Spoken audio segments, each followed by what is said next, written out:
Hey guys, welcome back to the second unit of the Jim Crow era.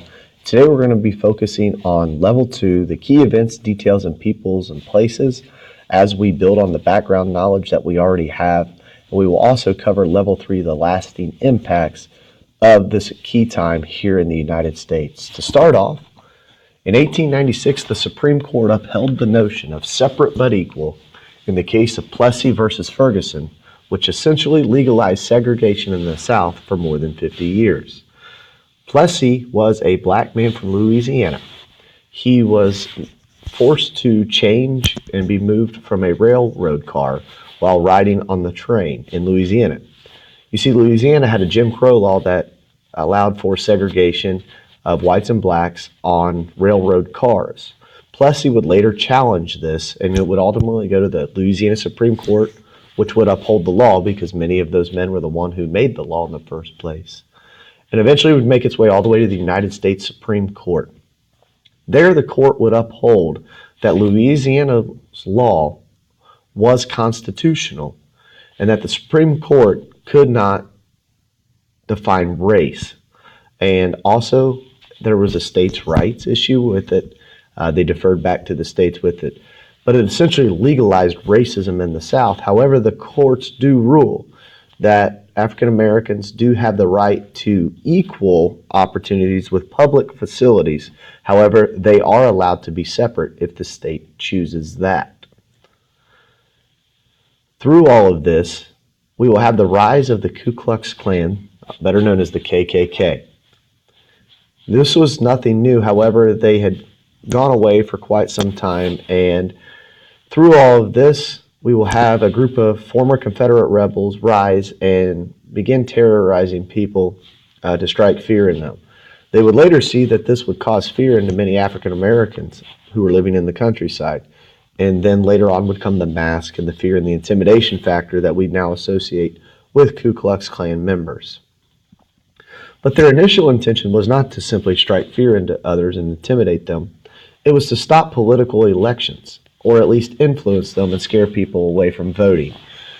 You see, they did not want sympathetic supporters for African Americans to be in power in political positions, nor did they want African Americans to hold political positions because it would have undermined their power. So they tried to scare people off and intimidate them and scare them away from voting and participating in those elections to keep those people out of power.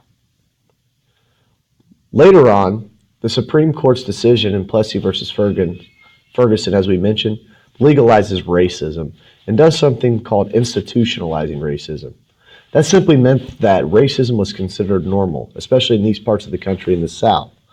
It was very common at this time for a black person to walk into a restaurant simply to have a bite to eat and be asked to leave because of the color of their skin. It was socially acceptable at this time. And this, again, was all a result of Plessy v. Ferguson. Examples of some of the institutionalized racism are ones we've already talked about: separate bathrooms, separate schools, separate means of transportation, and even separate businesses. And also businesses would discriminate there. The next note, the KKK was a radical group that practiced violence. But they did not just practice this violence against against African Americans, but they also practiced against Jews and Catholics, partly because the predominant religion in the country at this time was Christianity, and they felt that they did not line up with their particular views. In often cases, the Klan members would twist teachings from Christianity to make them fit what they would want to justify what they were doing. And they also did not like immigrants simply because, as we've talked about with nativism, they did not feel they were true Americans. All of that to say this: Plessy versus Ferguson is a huge Supreme Court decision that's going to legalize discrimination for almost another 50 years or so. And that's going to have a huge impact because as we move into the lasting impacts of this time period, we see that the 13th Amendment ended slavery. This is what President Lincoln would fight for and be known as the amendment that would free and end slavery. And it did that, and that was a great starting point for America. But unfortunately, that change to the Constitution was not enough.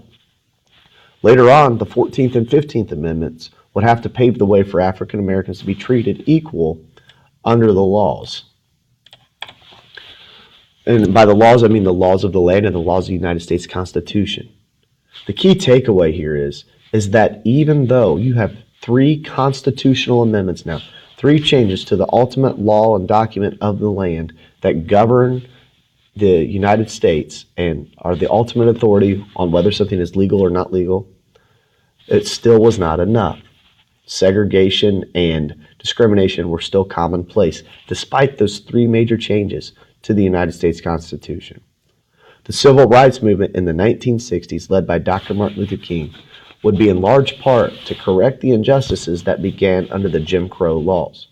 So as we will see, in the 60s, Dr. King and also people like President Kennedy and his brother and his family will have to fight to correct these injustices because segregation and discrimination were still very commonplace. And Jim Crow laws, the laws that discriminated against black African Americans in the South, were still commonplace. But the key is that Plessy versus Ferguson made those laws legal. And it would not be until much later, during the Civil Rights Movement, that the Supreme Court decision of Plessy v. Ferguson would later change. Thanks for watching. Hope this helps. Have a great day.